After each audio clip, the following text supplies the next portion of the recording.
ایک واقعہ سنانا چاہتا ہوں۔ پچھلے 3-4 سال سے ایک بات تقریباً ہر ہفتے 10 دن میں ایک واقعہ علم میں آتا ہے، کبھی امریکہ کا، کبھی کینیڈا کا، کبھی یورپ کا، کبھی روس کا، کبھی عرب ملکوں کا، کبھی تاشقند کا، کبھی بخارا کا، کبھی ہندوستان کا، کبھی کسی ملک کا، کبھی کسی شہر کا، ہزاروں واقعہ، عجیب صورتحال۔ ایسی باتیں سن کر یا اس سے بھی زیادہ بے چینی دل میں اللہ نے اپنے کسی بندے کے دل میں ڈالی، اور اس کو تلاش پیدا ہوئی کہ یا اللہ، آپ نے میری دل کی دوا کہاں رکھی ہے، مجھے اس مسیحا تک، اس مربی اور مرشد تک، اس رہنما تک پہنچا دے میرے اللہ۔ بے چینی اور اضطراب یہ دراصل ترقی کی کنجی ہے۔ جب تک دل میں وہ بے چینی پیدا نہیں ہوتی، وہ تڑپ پیدا نہیں ہوتی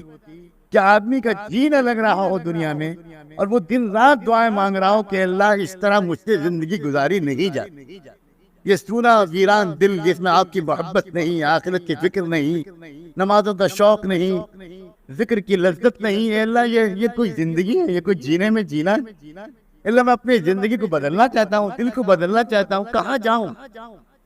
میری سمجھ میں نہیں آ پا رہا، میں چن نہیں پا رہا۔ آپ رہنمائی فرما دیں، جس کو استخارہ کہتے ہیں۔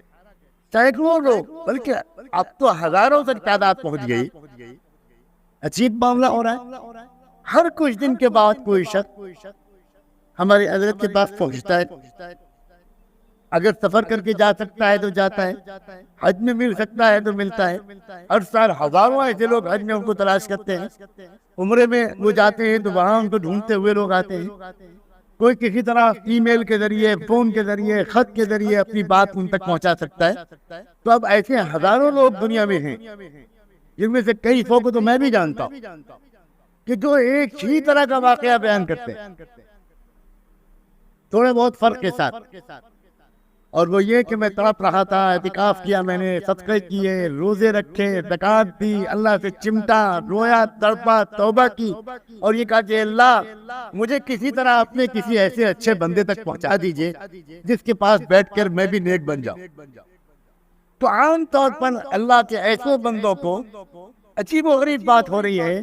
کہ اکثر حضور پاک صلی اللہ علیہ وآلہ وسلم کی زیارت نصیب ہوتی، اور وہ رہنمائی فرماتے ہیں کہ ہمارا دوست ہے ذوالفقار، اس کے پاس چلے۔ میں مکہ مکرمہ کے ایک رہنے والے کا واقعہ آپ کو سنانا چاہتا ہوں۔ مکے کا ایک باشندہ اور عام آدمی نہیں، حضرت صدیق اکبر رضی اللہ عنہ کی اولاد میں،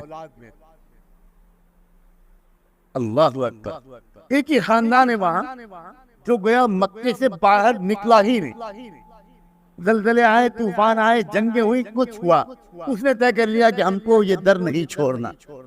اس خاندان کا ایک شخص ہے، یہاں ایک نیک صالح، عجیب کیفیت ہے،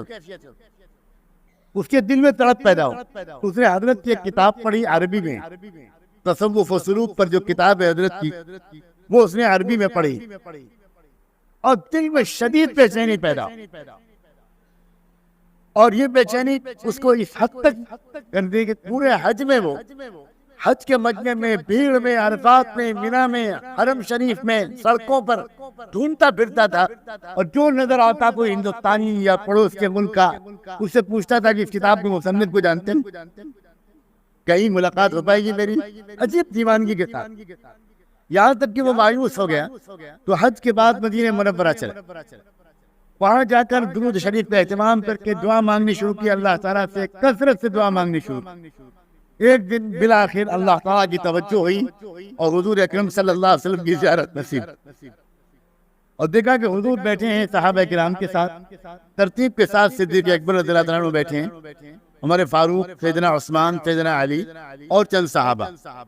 اور صدیق اکبر کے پیچھے لگے بیٹھے ہیں ایک اور بزرگ۔ حضور نے فرمایا کہ پریشان نہ ہو، ان کو تلاش کرو جو ابوبکر کے پیچھے بیٹھے ہیں،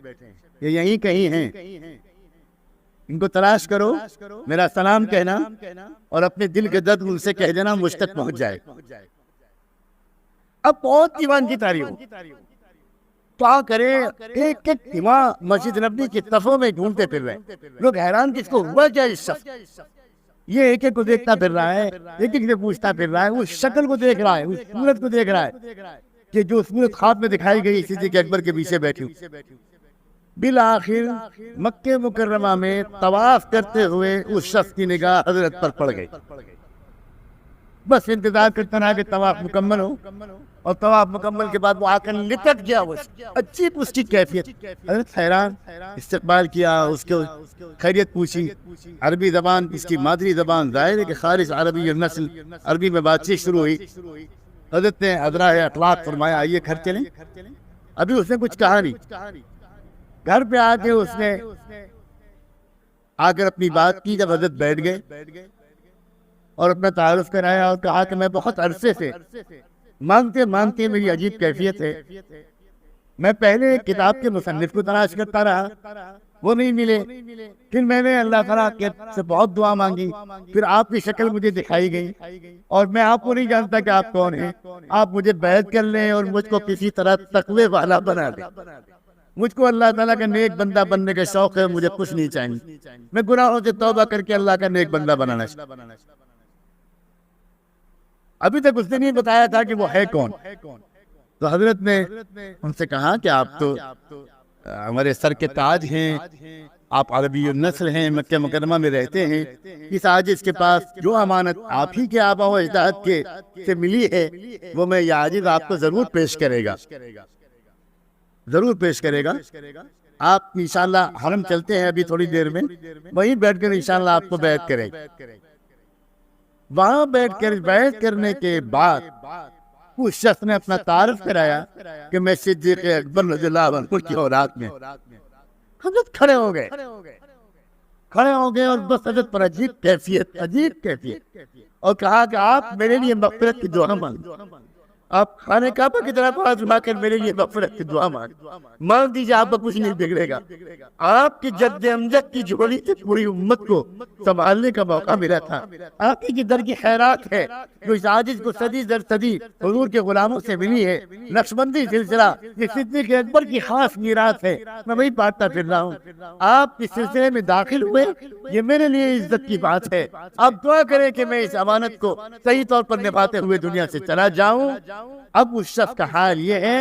کہ وہ مکہ مکرمہ میں، مدینہ منورہ میں، گاؤں گاؤں، حاجیوں کے پاس، کونے والوں کے پاس، دکان دکان جا کر عجیب اس کی کیفیت ہے، بس وہ ایک ہی بات بیان کرتا ہے کہ لوگوں فلاں تاریخ کو اللہ کا ایک بندہ آ رہا ہے، حرم میں فلاں جگہ بیٹھے گا، اس کو دیکھ لینا،